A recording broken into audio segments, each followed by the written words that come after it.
The Old Spaghetti Factory is an Italian-American style restaurant chain that opened in 1969. At the Old Spaghetti Factory, our delicious complete meals always serve the bread, super salad, entree, and our famous Pomoni ice cream. The Old Spaghetti Factory is perfect for dinner for two, a family night out, or a group celebration. The Old Spaghetti Factory, serving up affordable deliciousness. Visit us online at osf.com.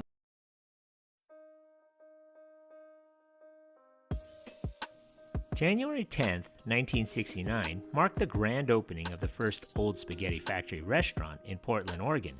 Founders Gus and Sally Dussin leased an old warehouse in a rundown part of his hometown of Portland and braved the rain in order to greet the few customers who wandered in that night.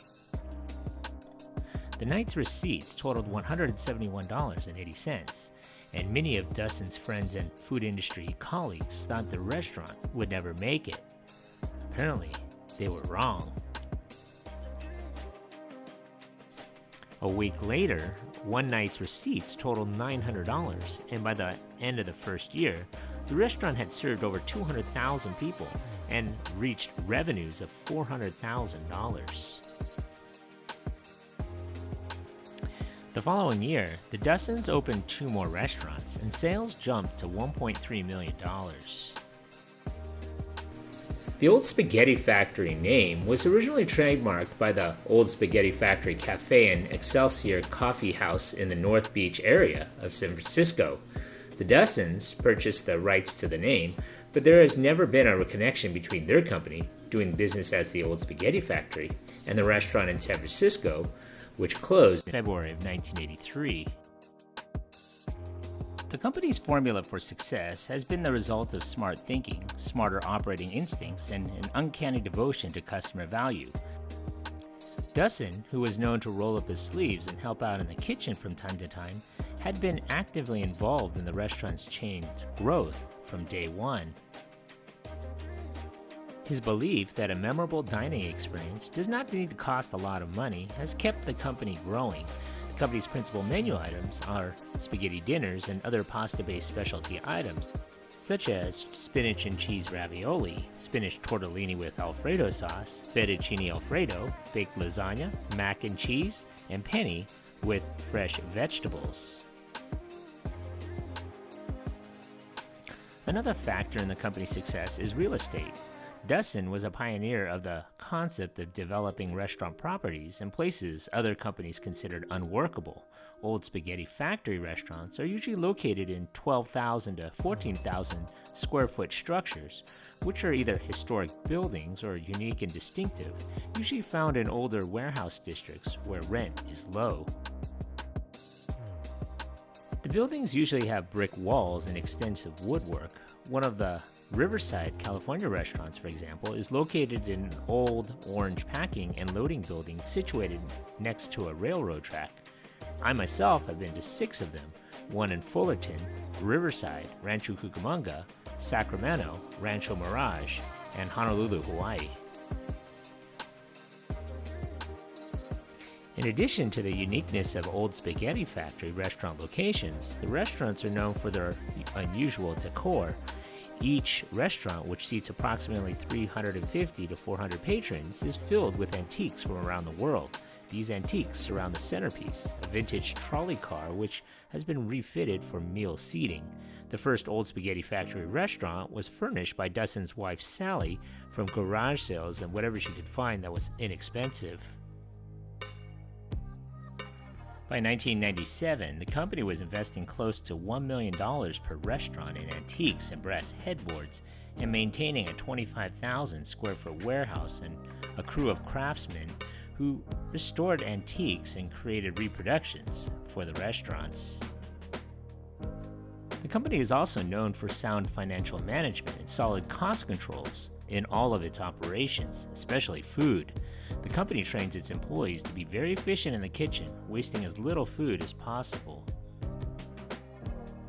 The less waste, the less overhead, the lower the price of the meal for its customers. The company does actively recruit on college campuses for new managers and puts recruits through an extensive 14-week training program. Each restaurant employs between 90 to 180 employees, and 3 to 6 managers. In 1983, the U.S. company opened an old spaghetti factory in Hamburg, Germany, which was its 20th location. The Hamburg restaurant was closed 10 years later, having been the chain's only European branch.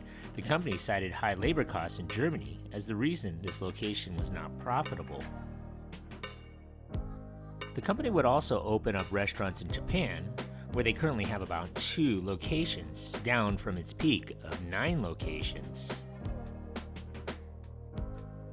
The Old Spaghetti Factory also has locations in Canada as well. The Canadian locations are owned by a separate company, the Old Spaghetti Factory Canada Limited, based in Vancouver. The U.S. company had $72 million in sales in 1993 and an estimated $90 million in 1998. In 2004, founder Gus Dussin passed away. From his first Old Spaghetti Factory in Old Town Portland at 2nd and Pine Street to his 40th location opened at the time of his death, he personally oversaw the growth of the Old Spaghetti Factory for 35 years.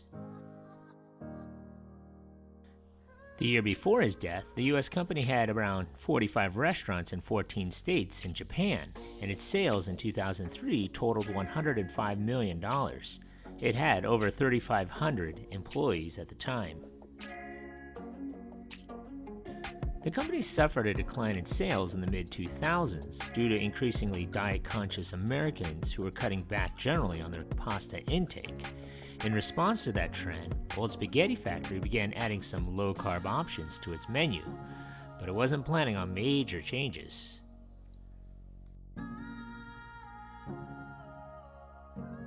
The number of U.S. restaurants has fluctuated over the years. As of 1993, the U.S. chain had 30 restaurants in the United States and 9 in Japan.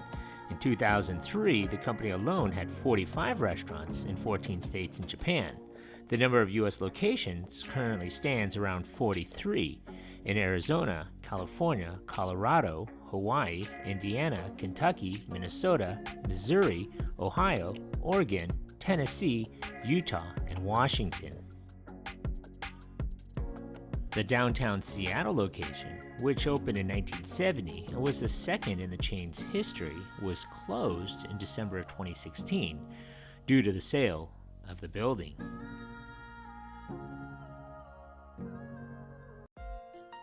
So what do you remember about this mall? Be sure to hit that like button, leave a comment or a suggestion for a mall from your childhood, or how about your favorite mall? Thanks for watching, and don't forget to subscribe to the E Chang channel.